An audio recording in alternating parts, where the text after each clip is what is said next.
संविधान सभा के क्वेश्चन करने वाले, किसके? संविधान सभा के। ठीक है, अभी जो हम चल रहे थे तो हमने अभी तक क्या किसका किया था ऑब्जेक्ट, मतलब आपका पूरा रिटन आंसर राइटिंग प्रैक्टिस। कौन सा टॉपिक हुआ था अभी तक?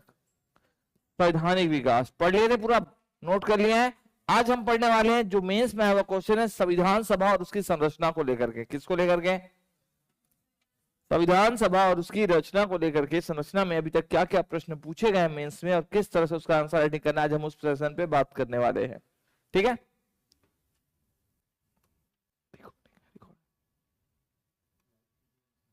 नहीं हुआ,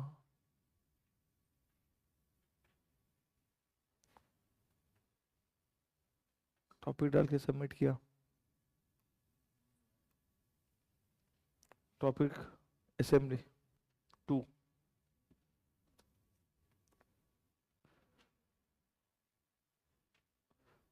सबमिट सेव।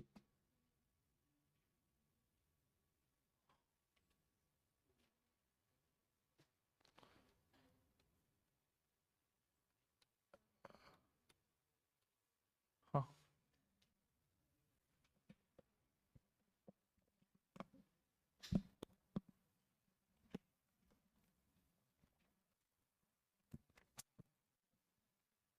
यही आ रहा है।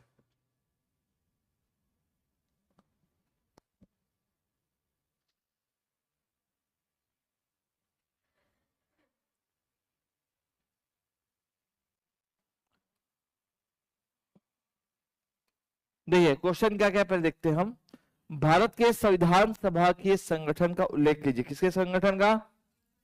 कब आया है? मेंस 2016 में। कितने शब्द में? 30 शब्द में, अंक 2 के लिए। ठीक है, ये क्वेश्चन अभी तक पूछा गया है, संविधान सभा के संगठन।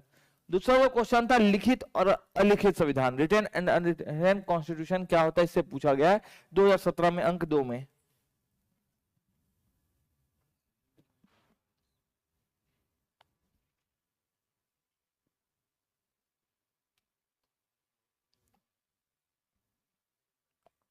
ठीक है, अगला क्वेश्चन क्या था? लिखित और।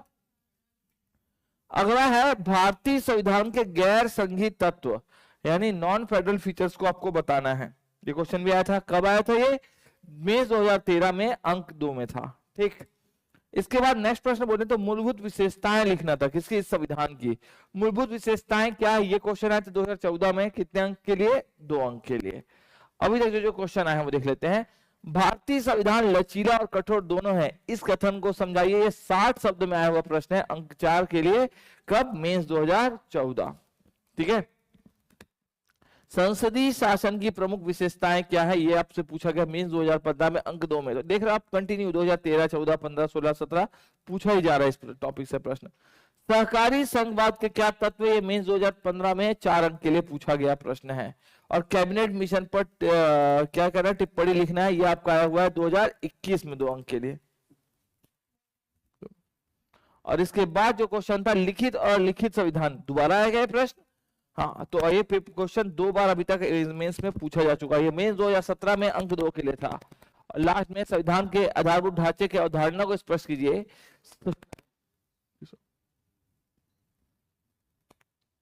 क्या हो गया? नहीं आ रहा पूरा?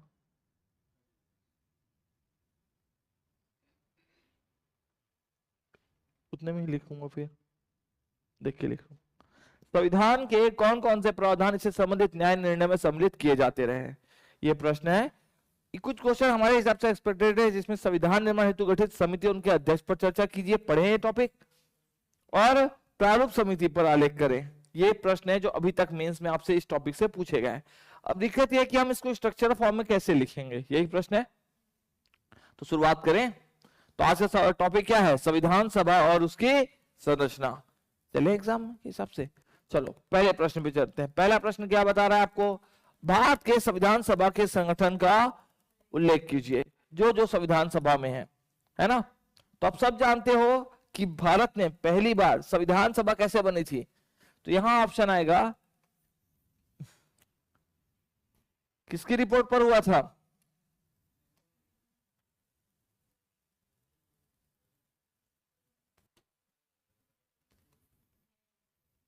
किसके?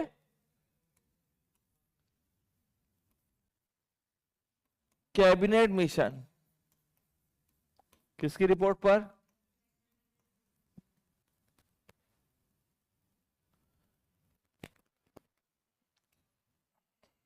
इसमें सीधा बताना है कि संविधान सभा के संगठन कैबिनेट मिशन 1946 की रिपोर्ट के आधार पर किया गया, जिसमें कुल कितने सदस्य थे? नहीं सूत्र हो गए, छोड़ दो। एक्सपेक्ट करना ही आप लोगों से गलत है। संविधान सभा के संगठन में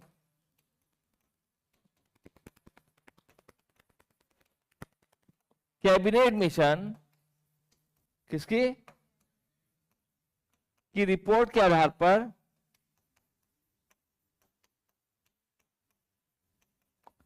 तय किया गया। अब यहां कैबिनेट मिशन की रिपोर्ट लिखने की जरूरत नहीं है, क्योंकि यहां आपसे पूछा गया संविधान सभा के बारे में। तो बस एक चीज बताना था कि कैबिनेट मिशन की रिपोर्ट के आधार पर तय किया गया। ठीक है, किसके आधार पर? जिसमें कितने सदस्य चुने गए थे? 389 सदस्य। तो कैबिनेट मिशन पूछा है क्या एग्जाम में? एग्जाम में क्या पूछा? क्वेश्चन समझो ना, संविधान सभा, ठीक है, जिसमें 389 सदस्य का है ना का चुनाव किया गया।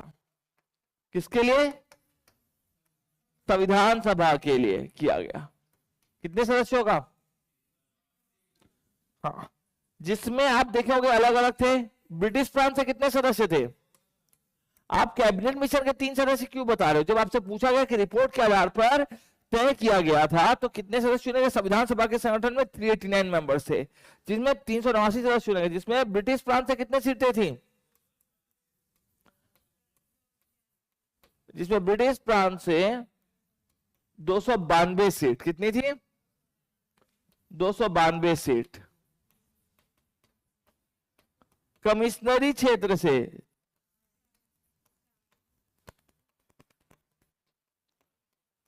जहां कमिश्नर नियुक्त करके शासन करते थे 4 सीट, तथा देशी रियासतों से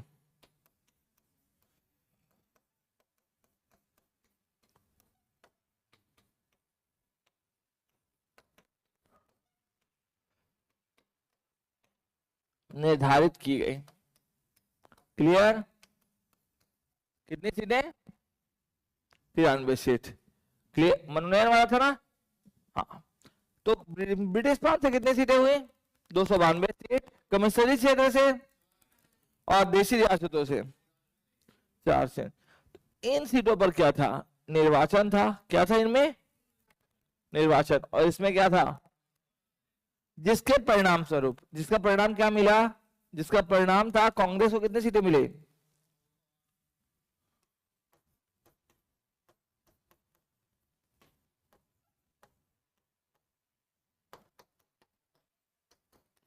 निर्वाचन के 296 सीट में, कितने सीट में? कांग्रेस 208 सीट। मुस्लिम लीग कितनी सीट जीती थी? 73 सीट। कितनी सीट? मुस्लिम लीग 73 सीट, तथा 15 सीट अन्य को हासिल हुई।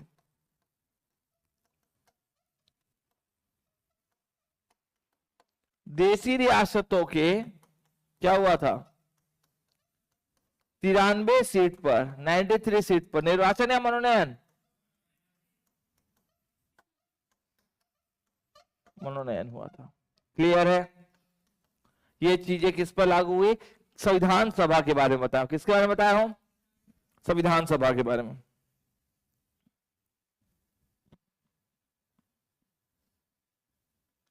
क्या बताना था सबसे पहले?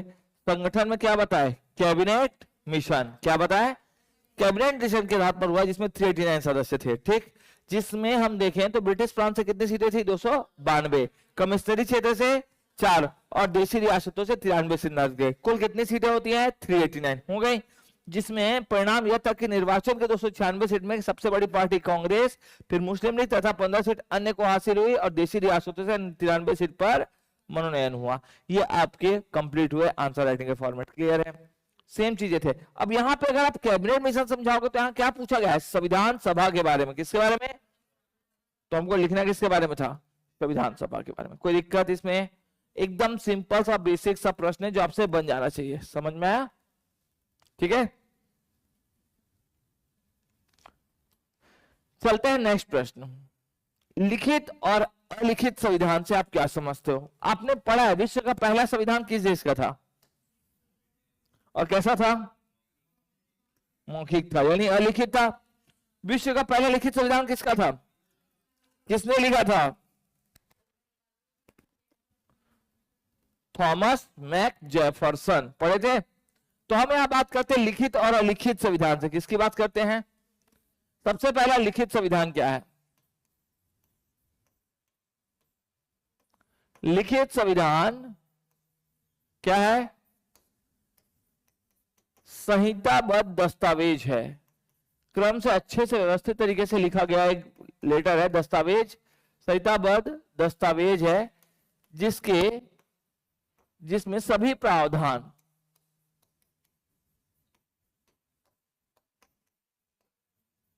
संरक्षित, हर एक चीज लिखा गया है ना, और समेकित है। किसकी बात कर रहे हैं हम? लिखित संविधान की। क्लियर है? सभी प्रावधान संरक्षित और समेकित है। भारतीय संविधान की बात करें तो क्या है इसकी बात? भारतीय संविधान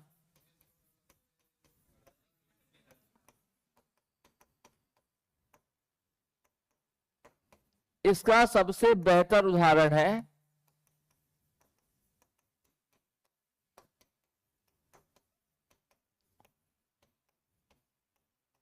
जिसमें क्या क्या है? कितने भाग, कितने अनुच्छेद? 22 भाग, 395 अनुच्छेद और 12 अनुसूचियां शामिल है, जिसे मिलकर इसे विश्व का सबसे बड़ा संविधान बनाती हैं। 12 अनुसूचियां शामिल हैं। क्लियर है? तो इसके सभी प्रावधान कैसे हैं? संहिताबद्ध है। ठीक है, और इसके सभी प्रावधान क्या है? संरक्षित और समेकित है, क्रम से लिखे गए हैं, इसलिए इसका नाम क्या है? लिखित संविधान। संविधान का सबसे बड़ा एग्जांपल कौन है लिखित संविधान का? भारत, जिसमें 22 भाग, 395 अनुच्छेद और 12 अनुसूचियां शामिल है। अब हम बात करते हैं अलिखित संविधान की। किसकी?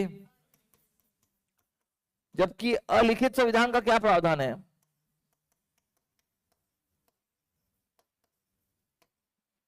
अलिखित संविधान के बारे में क्या लिखोगे? ये संहिताबद्ध है, तो ये संहिताबद्ध होगा क्या? हाँ, संहिताबद्ध नहीं है।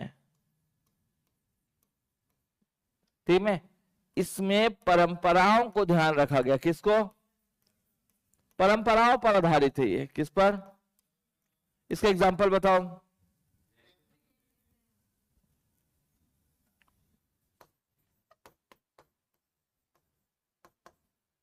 परंपराओं को ध्यान में रखकर प्रशासन किया जाता है। किसमें?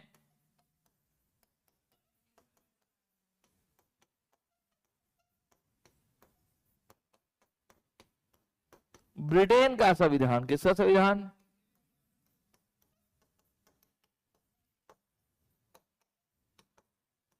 अलिखित यानी मौखिक संविधान का उदाहरण है ना? जैसे बताया तो था, बाहुबली पिक्चर में हम देखे हैं। किसका डायलॉग था? मेरा वचन ही मेरा। कौन बोला था?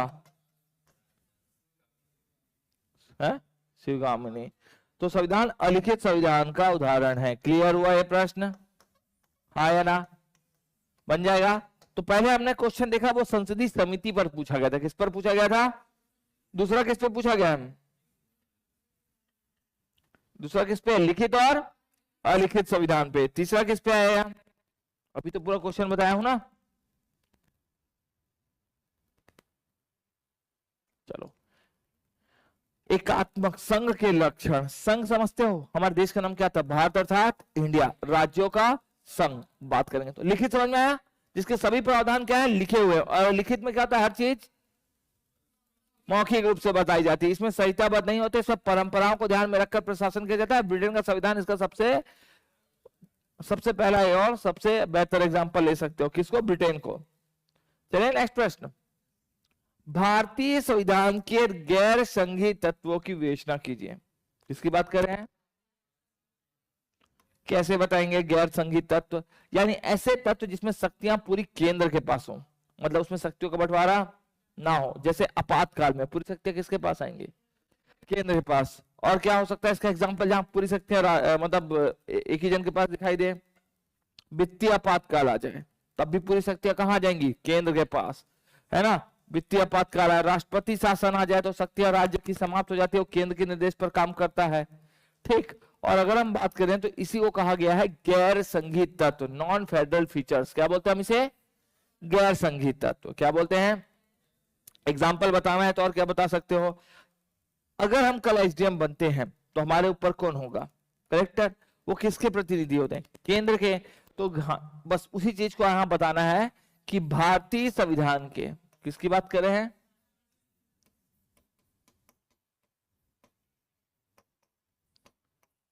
गैर संघीय तत्वों यानी नॉन फेडरल फीचर्स, गैर संघीय तत्वों को क्या बोलते हैं? एकात्मक तत्व भी कहा जाता है। क्या बोलते हैं इसे? एकात्मक तत्व भी कहते हैं। एक और नाम मिल गया ना, क्या नाम है इनका? जिनमें क्या प्रावधान है? शक्तियां किसके पास होंगी? जिनमें शक्तियों का स्वरूप क्या होगा? जिसमें शक्तियों का स्वरूप क्या होगा? केंद्रीय होगा। क्या होगा? जिसमें शक्तियों का स्वरूप केंद्रीय होता है।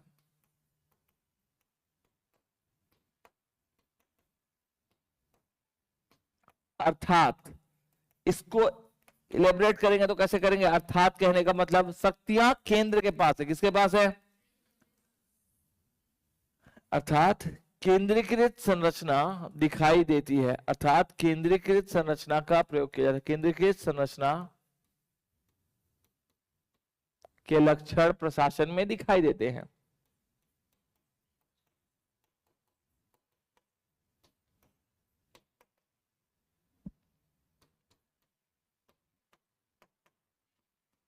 इसे क्या बोलते हैं? गैर संघीय तत्व। इसके अंतर्गत क्या क्या आएंगे? इसके अंतर्गत क्या आएगा? इसके अंतर्गत आपातकाल। क्या आता है? आपातकाल जानते हो? कौन सा आपातकाल? राष्ट्रीय आपातकाल। कौन सा आपातकाल? आपातकाल। वित्तीय आपातकाल, राष्ट्रपति शासन। इसमें शक्तियां कहां चली जाती हैं? राष्ट्रपति शासन। अखिल भारतीय सेवाएं और अखिल भारतीय सेवाएं यानी यूपीएससी की बात कर रहे हैं।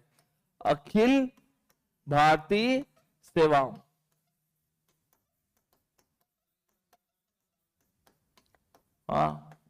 के लक्षण दिखाई देते हैं। ये क्या कहलाएगा आपका? गैर संघीय तत्व, है ना। संघ में शक्तियों का बंटवारा होता, पर यहां पे शक्तियों का बंटवारा नहीं होता। तो गैर संघीय तत्व को क्या कहते हैं? इनमें शक्तियों का स्वरूप क्या है? केंद्रीय। अर्थात केंद्र की संरचना के लक्षण प्रशासन में दिखाई देंगे। इसमें शक्तियां एक के पास आएंगी, जैसे राष्ट्रीय आपातकाल, वित्तीय आपातकाल, राष्ट्रपति शासन, अखिल भारतीय सेवाएं। इन सबको शामिल किया गया किसके रूप में? गैर संघीय तत्वों के रूप में। किसके रूप में? बन जाएगा ये क्वेश्चन। बहुत सिंपल सा, बस ये बताना था कि गैर संघीय तत्व में एकात्मकता के लक्षण है, पूरी शक्तियां केंद्र के पास हो जाएंगी। ठीक।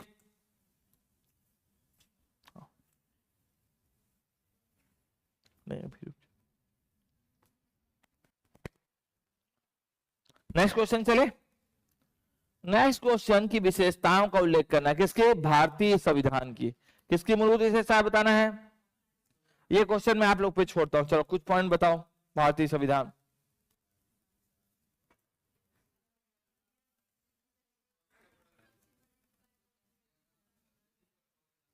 हाँ, पहली क्लास याद करो।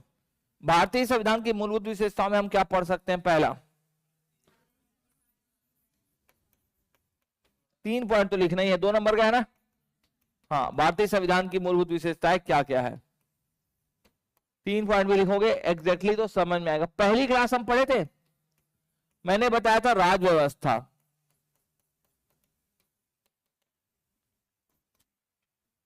राज व्यवस्था बताया था, फिर हट गया, चलो, है ना। अगर हम बात करें मूलभूत विशेषताओं में तो इसमें किसकी बात करेंगे, तो हमने पढ़ा था कौन सी व्यवस्था अपनाई गई है, संसदीय शासन व्यवस्था अपनाई गई है। कौन सी व्यवस्था, संसदीय शासन व्यवस्था। ये भारतीय संविधान की पढ़े थे, संसद के अधीन अप्रत्यक्ष लोकतांत्रिक सरकार है, पढ़े थे ना।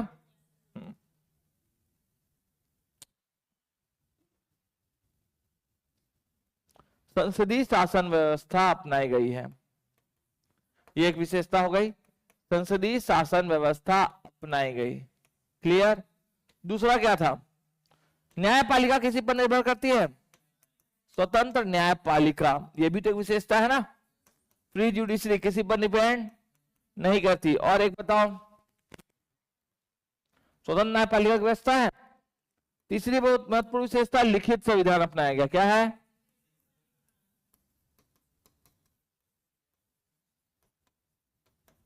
कितने पॉइंट हो गए, 3। किसको लेकर के, भारतीय संविधान की विशेषताओं को लेकर। पहला क्या बताया कि संसदीय शासन व्यवस्था पार्लियामेंट्री सिस्टम है, क्योंकि सभी प्रशासन संसद के अधीन चल रहे हैं, संसद के अधीन अप्रत्यक्ष लोकतांत्रिक सरकार है, पढ़े थे। दूसरा स्वतंत्र न्यायपालिका है, न्यायपालिका किसी पर निर्भर, और लिखित संविधान की विशेषता के साथ बनाया गया, ये भारतीय संविधान की मूलभूत विशेषता है। 3 पॉइंट लिखना था। कितने पॉइंट, 2 नंबर है तो कम से कम 3 पॉइंट, 4 नंबर है तो कम से कम 5 पॉइंट लिखना है। समझ में आया, बन जाएगा। चलो नेक्स्ट प्रश्न, भारतीय संविधान लचीला और कठोर दोनों है, इस कथन को समझाइए।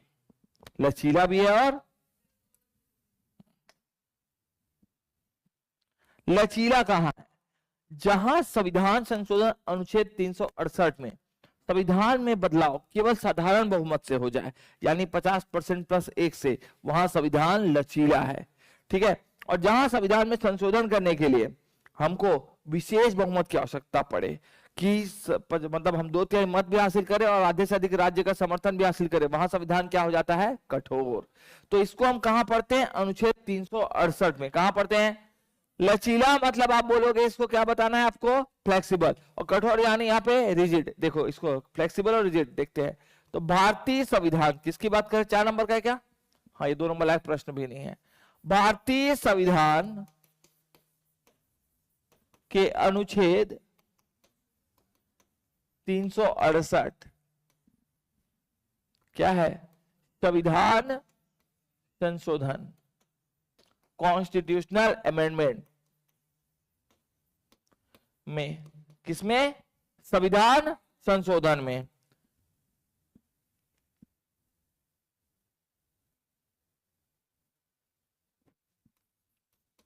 प्रावधान है कि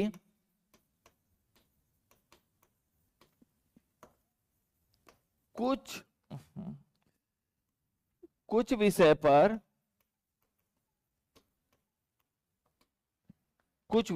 ठीक है, किस पर,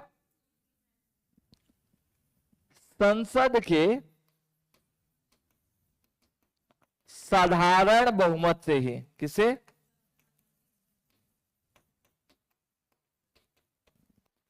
साधारण बहुमत मतलब कितना बताया, 50% प्लस 1, साधारण बहुमत यानी 50% प्लस 1, साधारण बहुमत से ही परिवर्तन किया जा सकता है। ठीक है, से ही परिवर्तन किया जा सकता है।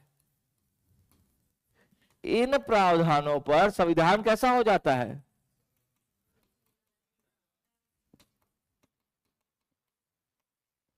संविधान क्या है, लचीला है ना।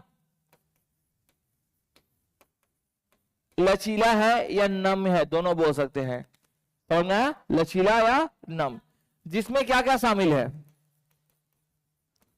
नए राज्य का निर्माण कर ले। क्या कर ले, नए राज्य का निर्माण करे, तो इसके लिए कोई बहुत ज्यादा आपको परिवर्तन दिखाई साधारण बहुमत से हो जाएगा कि नहीं होगा? राज्य का पुनर्गठन कर रहे हो, नए राज्य की सीमा बढ़ाए या घटाए, राज्य का पुनर्गठन, नागरिकता को लेके परिवर्तन हो, जैसे अभी लाए हैं ना SIR फॉर्म लाए हैं, तो नागरिकता को लेके बहुत ज्यादा आपको परिवर्तन दिखाई देने की जरूरत नहीं है कि संशोधन करने की आवश्यकता पड़े। तो इन पर संविधान क्या हो जाता है? विधान परिषद का निर्माण या समाप्ति, किसकी? विधान परिषद का निर्माण या समाप्ति, इन पर संविधान क्या है? लचीला है। समझ में आया? निर्माण या समाप्ति, इन पर संविधान क्या हो जाता है? लचीला। जबकि अनुच्छेद 368 में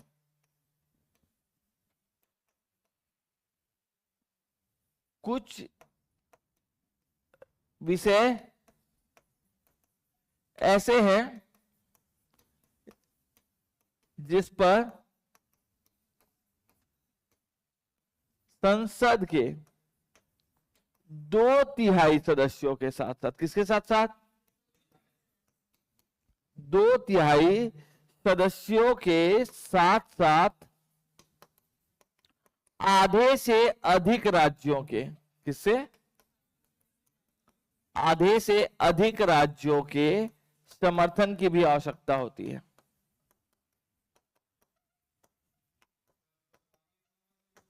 हाँ, पर यहां बहुमत थोड़ी पूछा है। वैसे तो बहुमत 3 प्रकार का होता है, साधारण बहुमत, विशेष बहुमत और प्रभावी बहुमत, पर यहाँ पे आपसे बहुमत थोड़ी पूछा है। राज्यों के समर्थन की भी आवश्यकता होती है। इन प्रावधानों पर संविधान क्या हो जाता है? संविधान क्या हो जाएगा? कठोर हो जाता है। तो जहां पे साधारण प्रक्रिया से संशोधन है वहां पे संविधान लचीला है। जहां पर साधारण बहुमत से परिवर्तन नहीं हो रहा है, विशेष बहुमत की आवश्यकता है, वहां संविधान क्या हो जा रहा है? कठोर। क्या हो जा रहा है? ज्यादा क्वेश्चन तो बचा नहीं है। हाँ, संविधान कठोर हो जाता है, जिसमें क्या क्या शामिल होंगे? हाँ, GST जानते हो क्या है? केंद्र राज्य संबंध, किसकी बात कर रहे हैं? सेंट्रल स्टेट रिलेशन की बात करें तो इससे प्रभाव पड़ेगा ना, एक राज्य की पॉलिसी बदलने से बाकी राज्य को पड़ेगा कि नहीं पड़ेगा? हाँ, तो केंद्र राज्य संबंध। राष्ट्रपति का निर्वाचन पढ़े थे, इसमें राज्यों की भूमिका थी कि नहीं थी? थी ना, राष्ट्रपति का निर्वाचन। GST, goods and service tax, इन पे भी हम क्या देख रहे हैं? पहले तो लोकसभा राज्यसभा से पारित होने के बाद आधे से अधिक राज्यों के पास भी भेजा गया था। छत्तीसगढ़ स्वयं उस समय रमन जी की सरकार थी तो 5वें नंबर पे भेजा गया था, पहला राज्य था असम। तो इसमें राज्यों की भी सहमति चाहिए। तो इनमें संविधान क्या हो जाता है? केंद्र राज्य संबंध, राष्ट्रपति का निर्वाचन, GST और कुछ मूल अधिकार, इन पर परिवर्तन करना हो तो प्रक्रिया जटिल है। मूल अधिकार को शामिल किया गया है किसमें?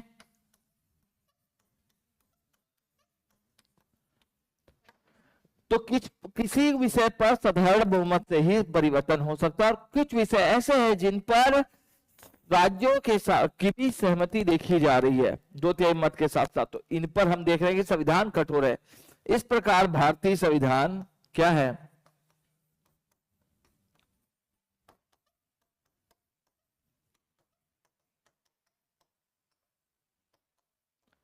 कहीं पर कठोर तो कहीं पर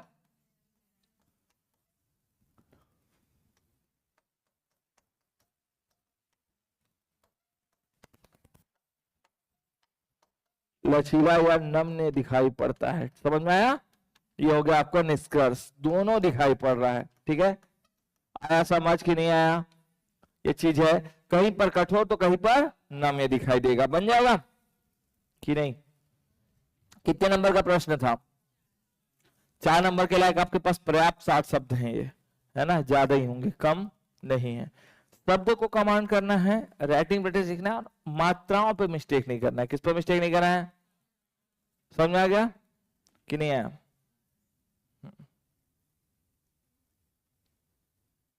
हाँ, पूछो कुछ। कौन सा लाइन? हाँ, तो उसका इतना ही फर्क। अधिकतम शब्द सीमा, न्यूनतम कहाँ लिखा है? कौन बोला?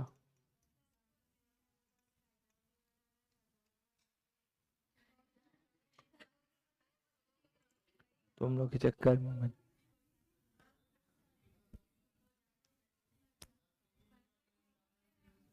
एक सेकेंड वो लास्ट में बताना ताकि रिकॉर्डिंग के बाद बात करेंगे उस पर।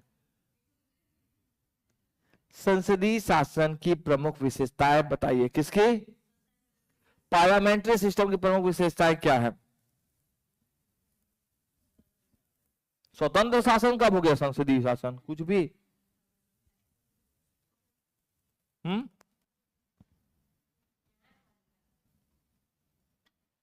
इसमें संसदीय शासन में कहने का मतलब सरकार का संचालन और उनकी जवाबदेही सब संसद के प्रति होती है। किसके प्रति होती है ना?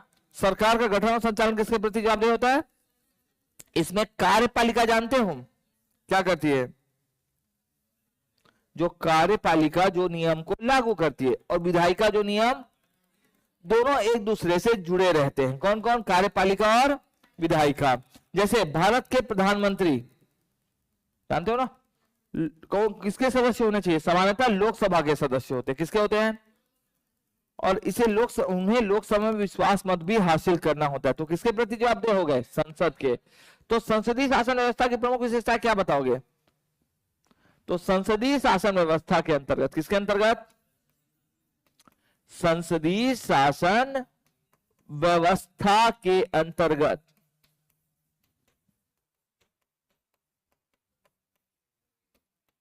सरकार का गठन और संचालन, सरकार का गठन और संचालन किसके प्रति होता है?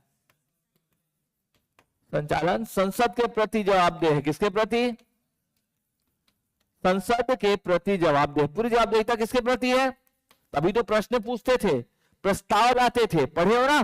संसद के प्रति जवाबदेह होते हैं।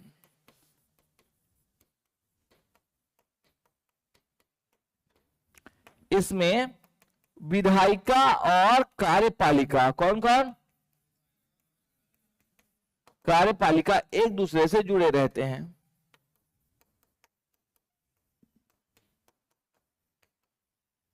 एक दूसरे से कैसे रहते हैं? जुड़े रहते हैं। क्लियर है? एग्जाम्पल बोले तो क्या होगा? प्रधानमंत्री को ले लीजिए। किसको लीजिए? प्रधानमंत्री सामान्यतः किसका सदस्य होते हैं? लोकसभा के सदस्य होते हैं। किसके? लोकसभा के सदस्य होते हैं। ठीक है? किसके सदस्य होते हैं? हाँ।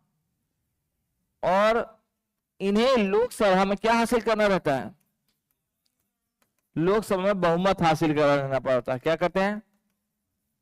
बहुमत। बिना बहुमत के रह सकते हैं क्या?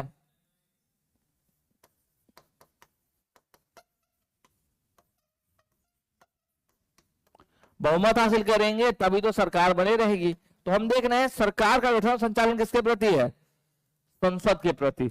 हमने पढ़ा था ना स्ट्रक्चर कि कुछ देश में प्रमुख होते हैं राष्ट्रपति, जैसे अमेरिका, कुछ में प्रत्यक्ष है, कुछ में अप्रत्यक्ष। हमने देखा था यहाँ सबसे ऊपर अप्रत्यक्ष दिन कौन है? संसद। तो यहाँ पे देख रहे हैं कि लोकसभा में जब तक बहुमत हासिल है तब तक उनकी सरकार चल रही है। ठीक है? आया समझ? नेक्स्ट प्रश्न था, जैसा कि हम पढ़ रहे थे, भारतीय संविधान में क्या क्वेश्चन है? सहकारी संघवाद, किसी बात करें, कोऑपरेटिव फेडरलिज्म क्या है, तत्व क्या है, इनको समझाना है। किसके? किसके?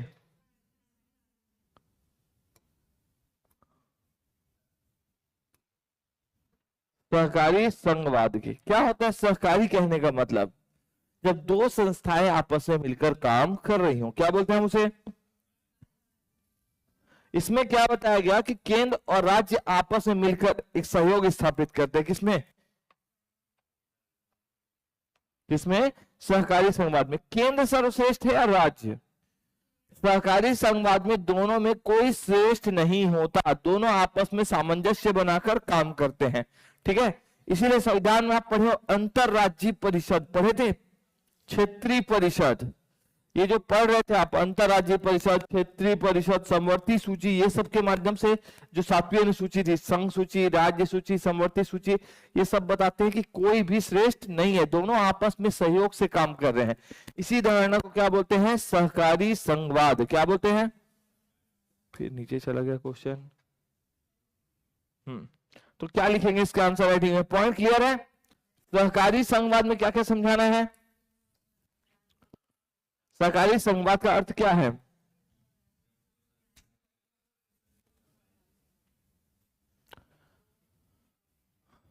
भारतीय संविधान में क्या लिखेंगे हम? भारतीय संविधान में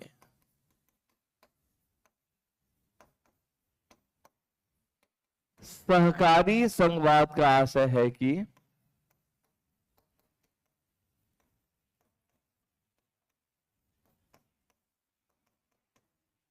लिखना नहीं है, पहले ध्यान देना है ना, कि केंद्र और राज्य, किसकी बात कर रहे हैं हम? आपस में कैसे शासन करेंगे?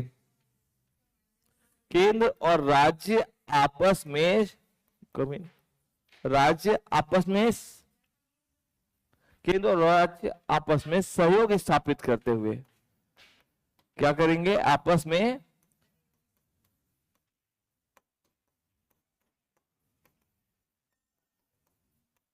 सहयोग स्थापित करते हुए सामंजस्य बनाकर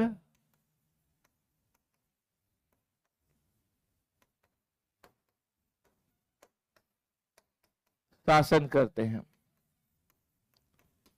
इसमें केंद्र और राज्य में कोई श्रेष्ठ नहीं होता। समझ में आया? आपसी सहयोग की भावना से काम होता है। इसमें केंद्र और राज्य दोनों में से कोई भी श्रेष्ठ, केंद्र और राज्य,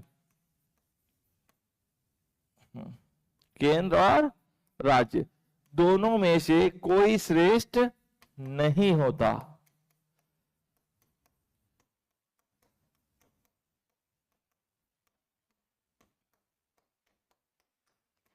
ठीक है? ये सहयोग की कामना करते हुए सामंजस्य स्थापित करते हैं। ठीक, इसको हम संविधान में कहां देते हैं? कहां कहां देखने मिलता है?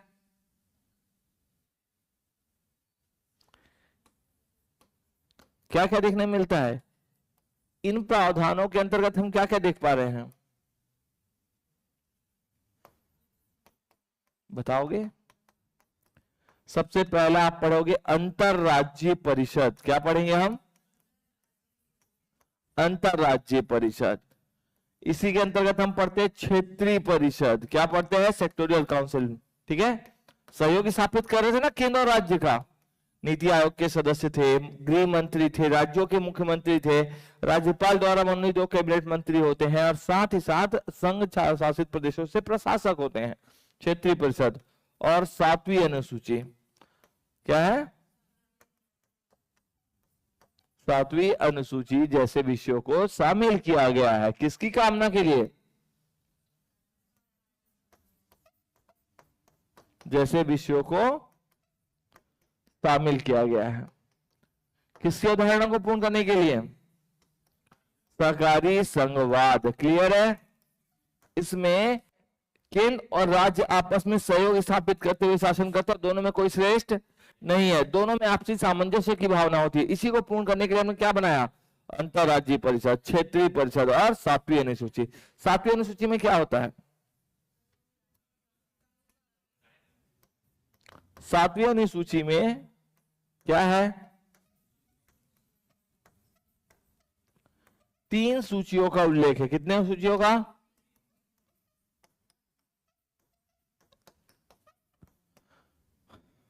जिसमें सबसे पहला क्या आएगा? जिसमें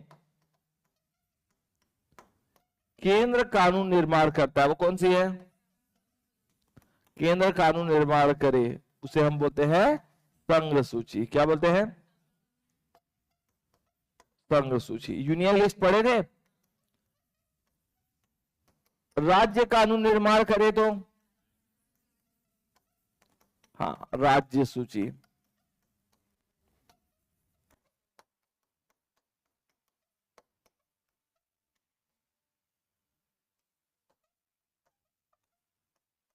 और जिन विषयों पर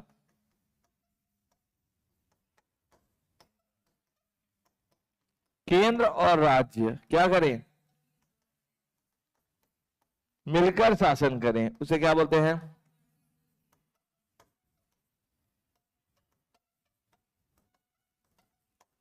उन्हें क्या बोलते हैं, समवर्ती सूची कॉन्करेंट लिस्ट कहते हैं। क्लियर है, क्या कहते हैं उन्हें, समवर्ती सूची कहते हैं। इसके साथ ही ऐसे विषय जो तीनों सूची में शामिल ना हो, ये प्री में भी काम आ जाता है ना, जो तीनों सूची में शामिल ना हो, किसमें जाते हैं,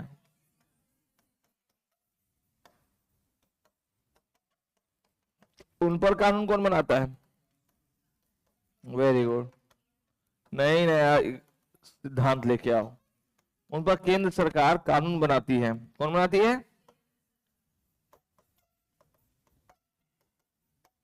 और उन्हें अवशेष शक्तियां कहते हैं, रिमेडियस पावर, पढ़े थे,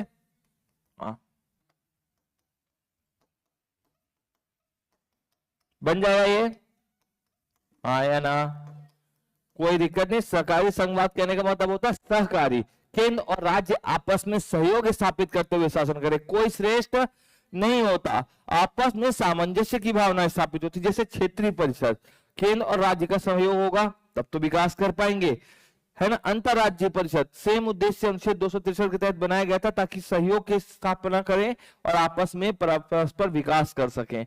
7वीं अनुसूची पढ़े ना, संघ राज्य समवर्ती, ये सबके द्वारा हम सहकारी संघवाद की कामना करते हैं। क्लियर है, बन जाएगा ये चीजें। तो यहाँ पे याद रखना है कि केंद्र और राज्य दोनों आपस में क्या स्थापित करें, सहयोग, दोनों में सामंजस्य बनाए, और दोनों में से कोई श्रेष्ठ नहीं होता, दोनों आपस में सामंजस्य बनाकर, वरना श्रेष्ठ वाली बात आएगी तो फिर विषयों को लेकर के क्या होगी, बहस रहेगी ना, इसलिए इसमें कोई श्रेष्ठ नहीं होता। ये हो गया सहकारी संघवाद। अब कैबिनेट मिशन पर लिखना है, किस पर लिखना है, बेहतरीन प्रश्न है, सबसे सिंपल, क्या है कैबिनेट मिशन,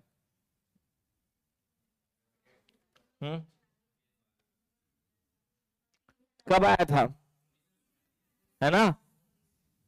तो क्या लिखेंगे, ब्रिटेन के प्रधानमंत्री क्या लिखेंगे, कौन थे, एटली थे ना, प्रधानमंत्री एटली ने भारतीयों के संविधान भाग को पूर्ण करने के लिए, किसके लिए, को पूर्ण करने के लिए किसको भाग भेजा था, करने के लिए वर्ष 1946 में, किसमें, 46 में, किसको भाग भेजा, कैबिनेट मिशन को भारत भेजा।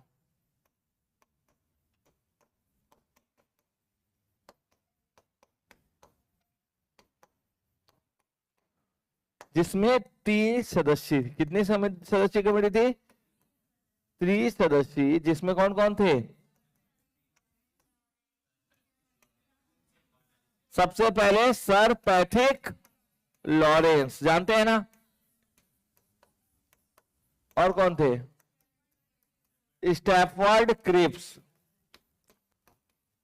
2 हो गए, और तीसरा एवॉन अलेक्जेंडर को भारत भेजा। किसने भेजा, क्यों भेजा, भारतीयों के संविधान मांग को पूर्ण करने के लिए एवॉन अलेक्जेंडर को भारत भेजा। क्लियर है, कोई डाउट नहीं।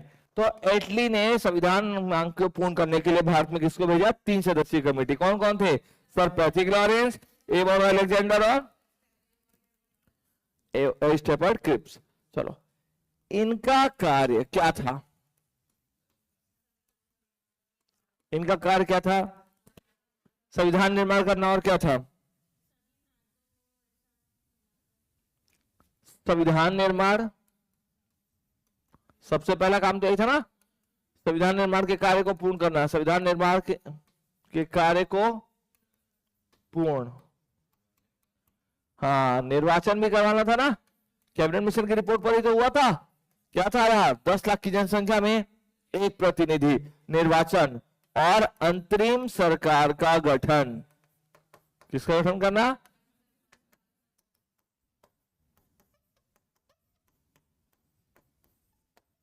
क्लियर हुआ? तो एटली ने, है ना, संविधान मांग को स्वीकार करने के लिए और भारतीयों को, है ना, स्वतंत्रता देने के लिए किसको भारत भेजा? क्रिप्स मिशन को, जिसमें 3 सदस्य थे। कितने सदस्य थे? कौन कौन? एवन अलेक्जेंडर और स्टेफर्ड क्रिप्स। बताया था ना, सलमान खान के दोस्त जो भाग गए थे 1942 में, और विश्व विजेता बनने का ख्वाब देखने वाले अलेक्जेंडर। ये 3 सदस्य थे। ये प्री और मेन सभी में एक नॉर्मली पूछा ही जाता है। और अंतिम सरकार गठन जिसका मुख्य उद्देश्य क्या था? संविधान निर्माण तो करना था। अगर अंतिम सरकार बन जाएगी तो अंग्रेज यहां से विदाई लेने की तैयारी कर रहे थे, तो जिसका मुख्य उद्देश्य क्या था? भारतीयों के लिए पूर्ण स्वशासन। क्या लिख सकते हो? भारतीयों के लिए स्वयं शासन प्रणाली तैयार करना था। किसका? कैबिनेट मिशन का। क्लियर हुआ? ये हो गई आपकी बात कैबिनेट मिशन को लेकर के। किसको लेकर के? 3 सदस्य का नाम लिखना मस्ट है, समझ में आया? कंपलसरी लिखना है। और ये चीज जरूर बताना कि संविधान निर्माण का कार्य, निर्वाचन और अंतरिम सरकार के कार्य को पूर्ण करने के लिए ये भारत आए थे। ठीक है, चले आगे। सिंपल सा प्रश्न है। अब क्रिप्स मिशन के मुख्य प्रस्ताव कोई 4 बताना है। क्या बताना है? कोई 4 प्रस्ताव आपको बताना है। किसके? क्रिप्स मिशन के। बताओगे क्या है? पहला, द्वितीय विश्व युद्ध में भारतीयों के सहयोग के लिए अंग्रेजों ने क्या रखा था? हम आपके लिए संविधान मांग को पूर्ण करेंगे। क्या करेंगे? भले एक रात में भाग गए थे, गांधी जी ने क्या बोला था? दिवालिया बैंक का पोस्ट डेटेड चेक। पर ये क्या काम करने आए थे? संविधान सभा के लिए, है ना, भारतीयों के लिए संविधान सभा का गठन। और क्या था? हम भारत को एक डोमिनियन स्टेट बना देंगे। क्या बनाएंगे? डोमिनियन स्टेट बनाएंगे, जो ब्रिटेन के नियंत्रण में रह करके पूर्ण रूप से शासन चलाएगा। तो पहला पॉइंट क्या हुआ? संविधान सभा। दूसरा, डोमिनियन स्टेट। भारतीय राज्यों को मिलाकर के क्या करेंगे? हम सभी प्रांत को मिलाकर के एक संघ का निर्माण करेंगे। किसका निर्माण करेंगे? संघ का निर्माण करेंगे। किसने कहा? है ना। और रक्षा यानी पूरा दायित्व हम सरकार को देकर के चले जाएंगे। किसके ऊपर होगा? सरकार के। तो पहला पॉइंट क्या लिख सकते हो? 4 प्रस्ताव बोला, डैश करके लिखना। नंबरिंग करने से बचना है। क्या करके बचना है? क्या 1 2 3 4 करते हो, फिर 4 के बाद क्रॉस करते हो? ये आदत हमारी हैबिचुअल आ जाती है। तो हमको ऐसे नहीं दिखाना कि हम कोई पॉइंट को लिखना तो चाह रहे थे पर लिख नहीं पाए।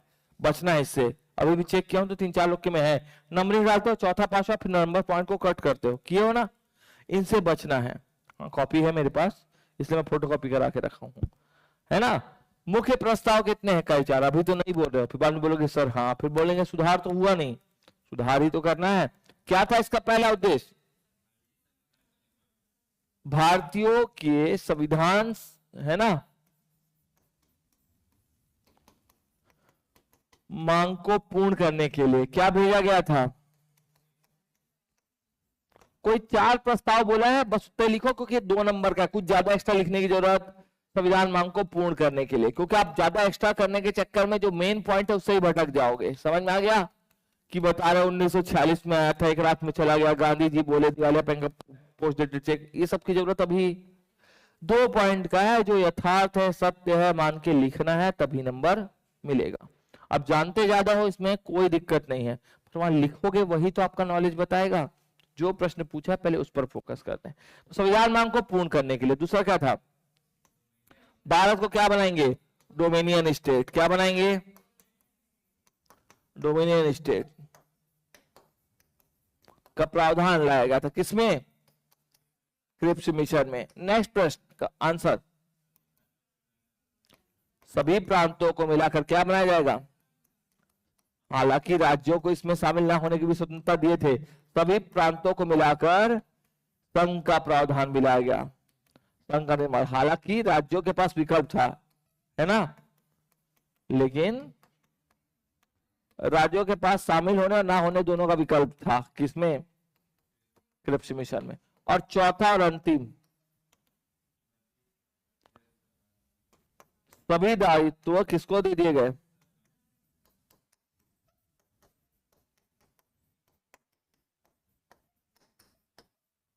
सभी दायित्वों का निर्वहन सरकार के द्वारा किया जाएगा, यह प्रावधान किया गया था। किसमें? आसान है कि नहीं? बस इतनी बात थी। 4 पॉइंट बोला है, 4 पॉइंट उठाओ और लिख दो, कहानी खत्म। समझ में आया कि नहीं आया? चलो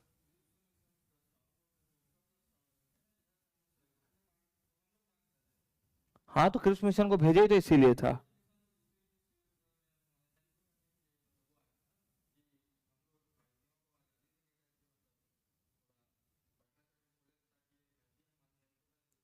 तो पहले ही कर दिए थे।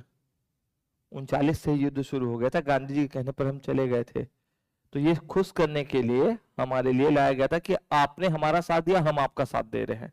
और अचानक में एक रात में एक मिशन वापस चला गया। फिर गांधी जी ने असहयोग आंदोलन शुरू किए थे, ग्वालियर टाइम मुंबई कांग्रेस अधिवेशन, बताया हूँ। ग्वालियर टाइम मुंबई कांग्रेस अधिवेशन, अंग्रेजों भारत छोड़ो, जब गांधी जी की पत्नी कस्तूरबा गांधी जी की मृत्यु हो गई थी। इसके बाद बेबेल योजना आया था, पढ़े थे? बेबेल योजना के बाद हुआ था शिमला सम्मेलन, फिर कैबिनेट मिशन में गए थे, याद आया? तो ये सहयोग के लिए नहीं हुआ था, ये एक रिवॉर्ड था भारतीयों के लिए कि आपने हमारा सहयोग किया, हम आपके लिए ये करेंगे। पर करने से पहले एक रात को वापस, इसीलिए इसको बोला गया था। गांधी जी ने नाराज होकर कहा था दिवालिया बैंक का। अब आया समझ? सहयोग तो हम कर ही दिए थे। क्या लगता है 42 के बाद गए थे लड़ने? नहीं, जैसे ही लड़ाई शुरू हुआ हमको उनके तरफ से लड़ने के लिए विकल्प था ही नहीं, चले ही गए। पहला विश्व युद्ध भी लड़े हैं और दूसरा भी। क्लियर है? 4 पॉइंट बोला है, 4 पॉइंट लिख दो। डोमिनियन स्टेट मतलब हम ब्रिटेन के अधीन रह करके पूर्ण रूप से अपने शासन का संचालन करेंगे। स्वतंत्रता पूर्ण रूप से नहीं, डोमिनियन मतलब उनके अधीन वाली स्वतंत्रता। ठीक है, चलो बन जाएगा। 4 प्रस्ताव क्रिप्स मिशन के लिए क्यों लाया गया था? ये नहीं लिख सकते ना द्वितीय विश्व युद्ध में भारतीयों का सहयोग, क्योंकि हमने पहले ही सहयोग कर दिया था। लिखित और अलिखित संविधान से आप क्या समझते हो? ये क्वेश्चन मैं आप लोग पे छोड़ता हूं। लिखित संविधान पढ़े?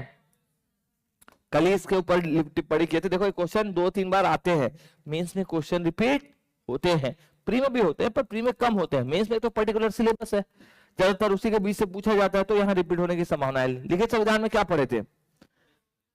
इसके सभी प्रावधान संहिताबद्ध होते हैं और इनमें हर एक प्रावधानों को हम क्या करते हैं? दस्तावेजों के क्रम में रखते हैं। जैसे भारत में क्या है? 22 भाग, 395 अनुच्छेद और 14 अनुसूचियां कैसी हैं? क्रमबद्ध तरीके से लिखित है। जबकि अलिखित संविधान में संहिताबद्ध तरीके से नहीं होते। इनमें परंपरा और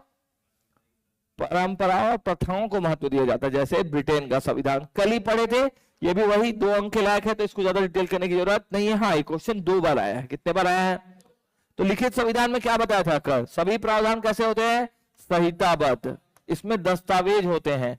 जैसे भारतीय संविधान की बात करते, इसका दस्तावेज सबसे बड़ा संविधान है। क्या क्या है इसमें? 22 भाग, 395 अनुच्छेद, कल ही पूरा डिटेल लिखे हैं। और तो ये प्रश्न 2 बार आया है, समझ में आया? अलिखित संविधान में क्या होता है? संहिताबद्ध नहीं होते। इसमें किसका महत्व होता? परंपराओं और प्रथाओं का महत्व होता है। किसका? और इसका एग्जाम्पल क्या है? ब्रिटेन का संविधान। ठीक है, कल ही लिख लिए थे पूरा।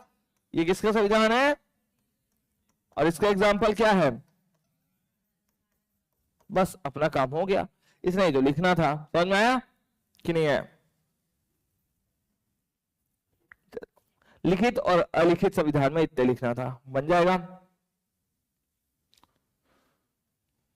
चलिए नेक्स्ट प्रश्न 11, फिर बस इतने ही है। हाँ, संविधान के आधारभूत ढांचे की अवधारणा को स्पष्ट कीजिए। किसको? आधारभूत ढांचा यानी बेसिक स्ट्रक्चर को स्पष्ट कीजिए। संविधान के कौन कौन से प्रावधान इससे संबंधित न्यायिक समितियों में नियमों में सम्मिलित हैं? है ना? अब ये क्वेश्चन थोड़े स्टैंडर्ड से था और इसी बार आया है। कब आया देख लो, ईयर 2000 में। कितने नंबर का था? 8 नंबर का था। कितने नंबर का था? अब इसे लिखना है। ये क्वेश्चन का आंसर तो अभी भी है, पढ़ा भी था क्या आप लोगों को? जब 2022 और 23 22 और 24 में जब बता रहा था, तब उसमें भी क्वेश्चन रिपीट हुआ था। क्या लिखना है इसमें? संविधान की बात करें। किसकी बात कर रहे हैं? भारतीय संविधान। कि आधारभूत ढांचे का अर्थ क्या हो सकता है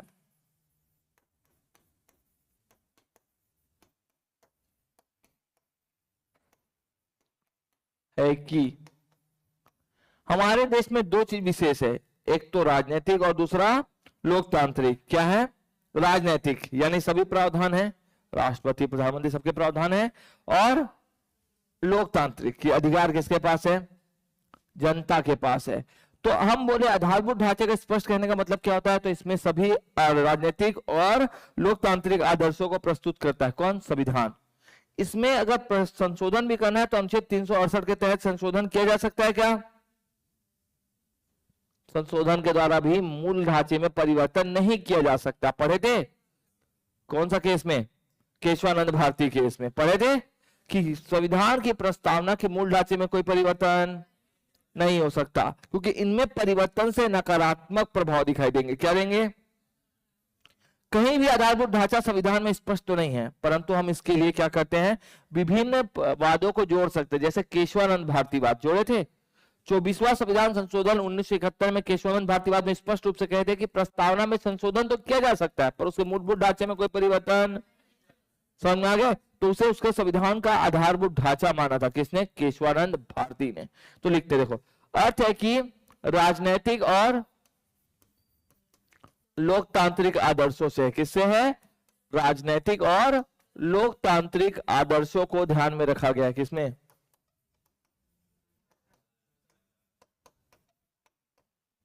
है ना? आधारभूत ढांचे का अर्थ है कि राजनीतिक और लोकतांत्रिक आदर्शों को केंद्रित किया गया है।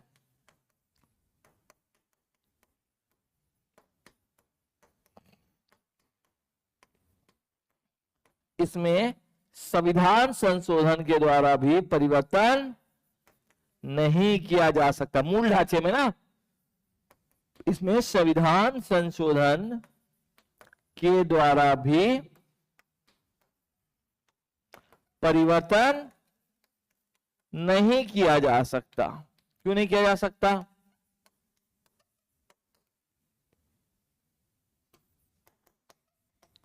क्योंकि इनमें परिवर्तन से नकारात्मक प्रभाव दिखाई देंगे। समझ में आया? इनमें परिवर्तन से क्या दिखाई देंगे? नकारात्मक प्रभाव दिखाई देते हैं। अब दिखाई देते हैं लिखूं तो ज्यादा बेहतर है, या परिलक्षित होते हैं लिखूं तो ज्यादा अच्छा है? समझ गए ना? शब्दों का खेल है। आया समझ कि नहीं आया? इसमें आप शब्द जितने बेहतर उपयोग करोगे, नंबर आपको उतने बेहतर मिलेंगे। तो प्रभाव क्या होते हैं? परिलक्षित होते हैं, है ना? इनमें परिवर्तन से नकारात्मक प्रभाव दिखाई देंगे। दिखाई देना, है ना? इसीलिए बोलते हैं थोड़ा सा पेपर पढ़ा करो।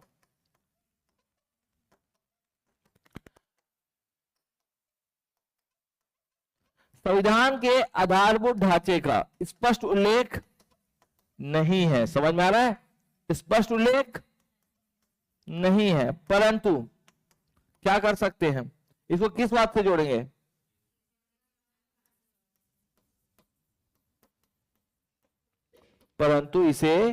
परंतु विशेष रूप से केशवानंदवाद से। किससे? केशवानंद केस सुनी है ना? तीन ही केस तो पढ़ा था प्रस्तावना से लेकर के। पहला इंडी बेरीवारी, दूसरा मुंबई बनाम यूनियन बैंक ऑफ इंडिया, और तीसरा केशवानंद भारती।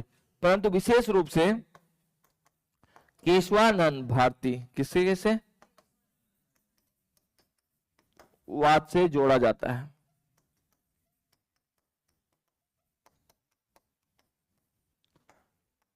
चौबीसवां संविधान संशोधन 1971,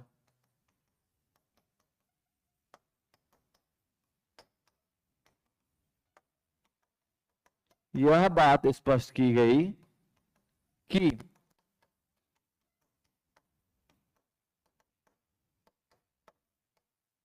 संविधान के प्रस्तावना में परिवर्तन किया जा सकता है,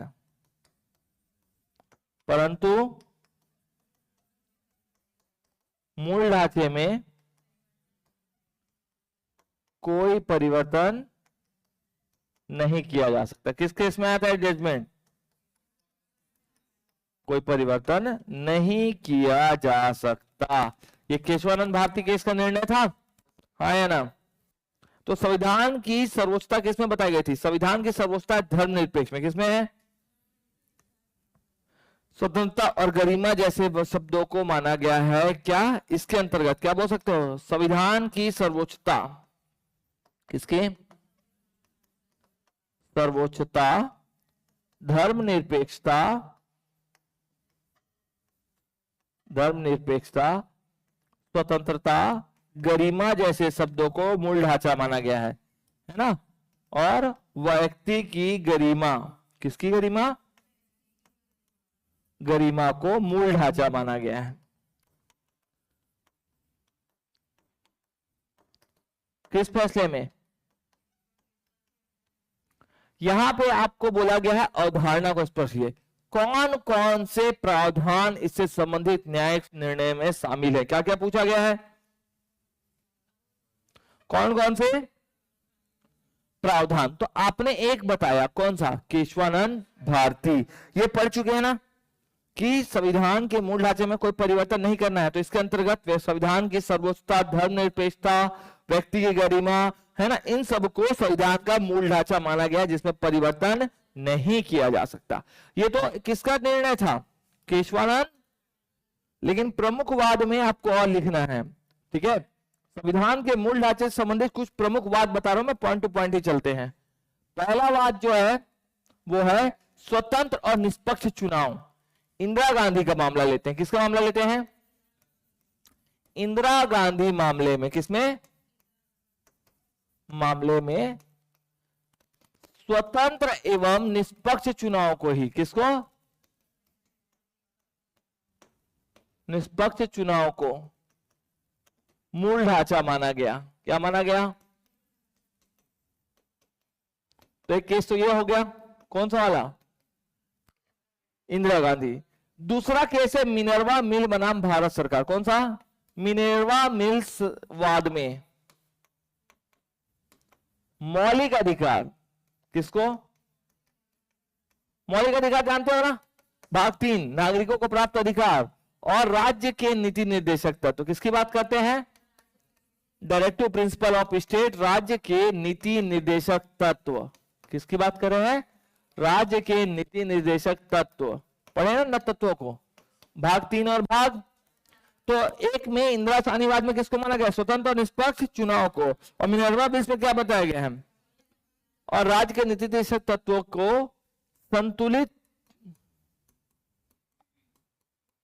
करने का प्रावधान क्या माना गया है? मूल ढांचा। क्या माना गया है?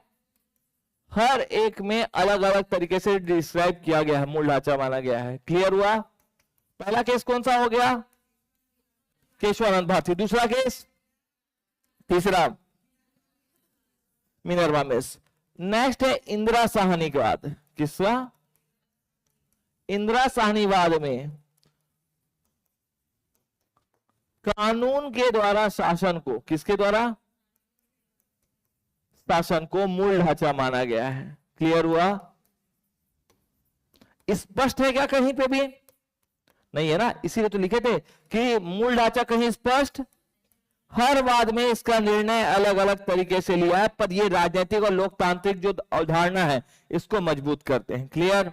राजनीतिक और लोकतांत्रिक अवधारणा को मजबूत करते हैं, और अगर इनमें परिवर्तन करोगे तो संविधान का मूल स्वरूप भी बदल सकता है जो नकारात्मक होगा। इसीलिए हमने इन केस से इसको जोड़ा है। बन जाएगा? कोई डाउट नहीं है ना? इंदिरा साहनी केस से सबसे पहले देखिए कौन सा केस? केशवानंद भारती। उसके बाद इंदिरा गांधी, इसके बाद मिनर्वा मिल्स, और इसके बाद इंदिरा साहनी। इतना आपको जस्टिफाई करने के लिए पर्याप्त है कि आप मेंस में उनको लिख सकते हो। तो ये हो गया आपका आधारभूत ढांचे की अवधारणा स्पष्ट किए, उससे संबंधित वाद भी पढ़ लिए। बन जाएगा? 8 नंबर का था, इतना लिखते तो मिल जाता। चलो नेक्स्ट क्वेश्चन देखो। संविधान निर्माण हेतु गठित समितियां और उनके अध्यक्ष पर चर्चा करिए। समितियां कौन कौन सी बनी है? एक आध समितियां बताओ। एक हिस्से से याद करके बैठे। प्रारूप समिति,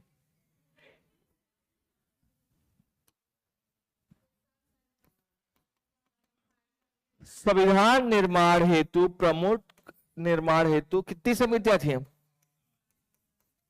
8 थी।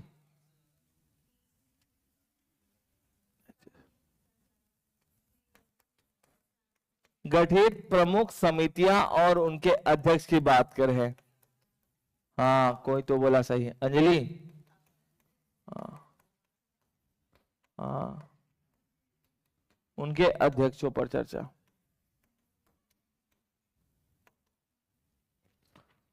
अध्यक्ष करना था, अध्यक्ष होंगे, चलो ठीक है। एक तरफ लिखेंगे समिति और एक तरफ लिखेंगे अध्यक्ष। समझ में आया? चले, मैं पास कर दूं, आप थोड़ा दूर रखना। संघ संविधान समिति कौन थे इसके अध्यक्ष? कितने नंबर का प्रश्न है? 4। जगह कम होगा, कैसे लिखना है देखो। संघ संविधान समिति, संघ शक्ति समिति, कौन थे इनके? वार्ता समिति, तीनों के पंडित जवाहरलाल थे ना? चलो ठीक, पंडित जवाहरलाल नेहरू। इसके बाद क्या था? प्रांतीय में आते हैं, प्रांतीय संविधान समिति,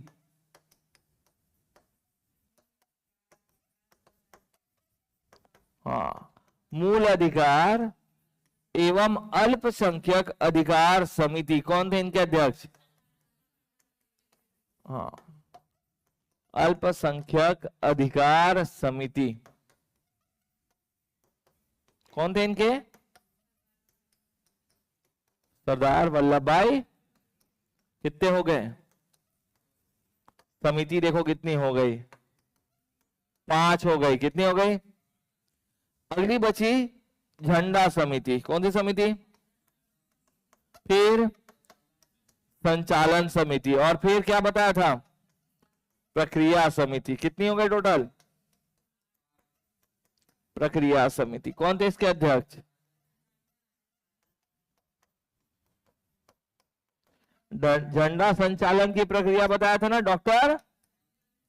15 अगस्त और 26 जनवरी में जैसे झंडा अलग अलग तरीके से फहराते हैं ना, 15 अगस्त में नीचे से ऊपर, 26 जनवरी में सिर्फ फहरा दिया जाता है, उसी हिसाब से आता है झंडा संचालन की प्रक्रिया। यानी डॉक्टर कार्य संचालन, संचालन करने के लिए किसकी बात किए थे? कन्हैयालाल माणिकलाल मुंशी, यानी शॉर्ट में KM मुंशी को बनाया गया था कार्य संचालन के लिए। बताया था ना, संचालन करने के लिए मुंशी चाहिए। और कार्य मंत्रणा समिति, जब भी मंत्र की बात करेंगे तो कौन आते थे? गणेश जी। तो कौन आते हैं? गणेश वासुदेव मावलंकर। क्या नाम था? गणेश वासुदेव मावलंकर, जिनको GV मावलंकर भी कहते हैं। और लास्ट क्या है? भूल तो नहीं गया? प्रारूप समिति। प्रारूप समिति सबसे इंपॉर्टेंट ड्राफ्ट कमेटी, जिसके अध्यक्ष थे डॉक्टर भीमराव अंबेडकर जी। कितनी समितियां हो गई? 11। कहानी खत्म। ये हो गई आपकी पूरी समितियां, संविधान सभा की प्रमुख समितियां और उनके अध्यक्ष पर चर्चा। ठीक है, क्या लिखे? सबसे पहले लिखे, एक ही साथ लिख दिए, संघ संविधान संघ शक्ति वार्ता समिति पंडित जवाहरलाल नेहरू, प्रांतीय और मूल अधिकार अल्पसंख्यक अधिकार सरदार वल्लभ भाई पटेल, झंडा समिति संचालन समिति प्रक्रिया राजेंद्र प्रसाद, कार्य संचालन कार्य मंत्रणा और प्रारूप समिति डॉक्टर भीमराव बन जाएगा। तो ये हो गई संविधान सभा की प्रमुख समिति और उनके अध्यक्षों पर चर्चा। आसानी सा प्रश्न था। अब देखो प्रारूप समिति पर लिखना है। किस पर लिखना है? अब ये आपके ऊपर, प्रारूप समिति पर आप टिप्पणी कैसे करोगे? ड्राफ्ट कमेटी को कैसे समझाओगे?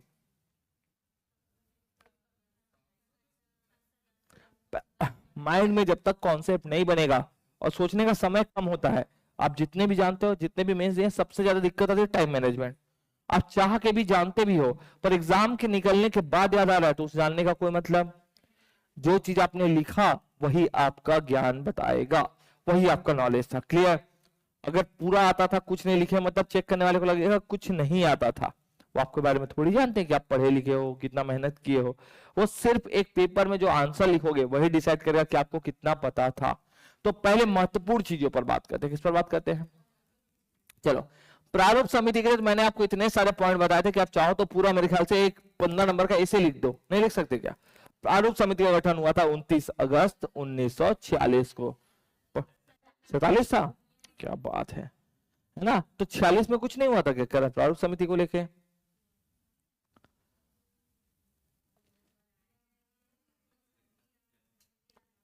बी एन राव, बेनेगल, नरसिंह राव थे ना पहले, बाद में बदलाव लाया गया था 46 से 47 में, पर इतने बदलाव को बताने की जगह यहाँ, इसीलिए बोला 15 नंबर का इसे लिख सकते हो, पर आपको उतने लिखने की जरूरत नहीं है।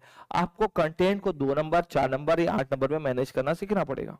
2 नंबर मतलब एकदम फैक्चुअल चीजें, 4 नंबर में मतलब थोड़ा इलेबरेट कर सकते हो, 8 नंबर में तो जितना जानते हो सब लिख सकते हो, ठीक है। 2 नंबर में क्या लिखेंगे? जो इंपॉर्टेंट है, जैसे प्रारूप समिति पर लिख लेना है। तो प्रारूप समिति का गठन कब हुआ था ड्राफ्ट कमेटी का? हाँ, प्रारूप समिति का गठन 29 अगस्त, आजादी के जस्ट बाद ना, 1943 को हुआ, जिसके अध्यक्ष, जिसमें अध्यक्ष सहित कुल कितने सदस्य शामिल थे? सहित कुल 7 सदस्य शामिल थे, कुल 7 सदस्य शामिल, ठीक है। जिसके अध्यक्ष कौन थे? डॉक्टर भीमराव अंबेडकर जी थे।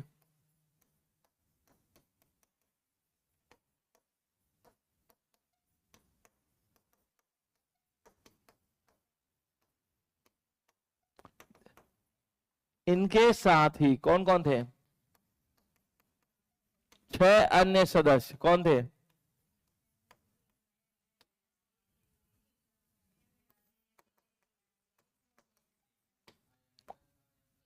एन माधवराव, माधव बताया था, MMS पढ़े थे, एन माधवराव, माधव एम, दूसरा मुंशी KM मुंशी, और तीसरा, हाँ सैयद, याद रखो मैं पूरा लिख दे रहा हूं, आप बस सैयद मोहम्मद भी लिख देते चल जाता, सर सैयद मोहम्मद शादुल्लाह। कितने हो गए? 3 हो गए। इसके बाद क्या था? सोच लो, आंकना भी लिखाया था ना, आंकने से कौन आते हैं? कौन अयंगर? गोपाल कृष्ण स्वामी, सॉरी अयंगर पहले, अयंगर और ये हो गया ना राधे कृष्ण स्वामी अय्यर, फिर अयंगर भी तो थे।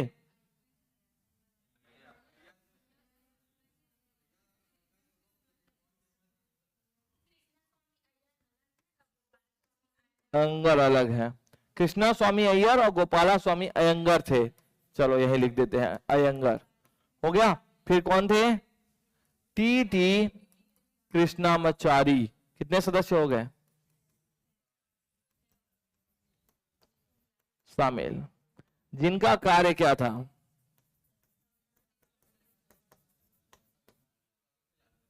हाँ, इनका कार्य था संविधान का प्रारूप तैयार करना।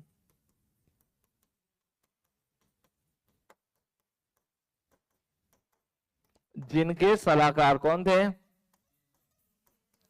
जिनके सलाहकार, हाँ, बेनेगल, नरसिंह राव, जिनको आप BN राव के नाम से जानते हो। हो गया, ये हो गया प्रारूप समिति। बाकी आप बता सकते हो निर्वाचन को लेके पढ़े थे, बाकी अन्य सदस्यों को लेके पढ़े थे, वो तो ना पढ़ाई। तो ये हो गया आपकी बात किसकी? प्रारूप समिति की। किसकी हो गई? और एक आध क्वेश्चन ही है, बाकी मॉडल आंसर है, चलेगा। तो प्रारूप समिति का गठन कब हुआ था? 29 अगस्त 1947 को। अध्यक्ष कौन थे? भीमराव अम्बेडकर। उनके साथ थे तो MMS, M से पढ़े थे माधव, दूसरा M मुंशी, S सैयद, 3 पढ़े थे MMS। आंकना से A से अय्यर, A से अयंगर और K से कृष्णामाचारी। तो ये हो गए कुल सदस्यों की बात। तो ये प्रारूप समिति पर लेख हो गया। किस पर लेख? ये क्वेश्चन में समझ में आ गया, गठित समिति उसके अध्यक्ष कैसे लिखना था। कम जगह में लिखना है तो आपको पूरे एक ही समिति के बारे में, मतलब अध्यक्ष एक और पूरी समितियां लिख डालना है, समझ आया। उसके बाद हमने पढ़ा था ये वाला क्वेश्चन, ये आधारभूत ढांचा, ये बड़ा प्रश्न था जो इसी साल आया है, बन जाएगा।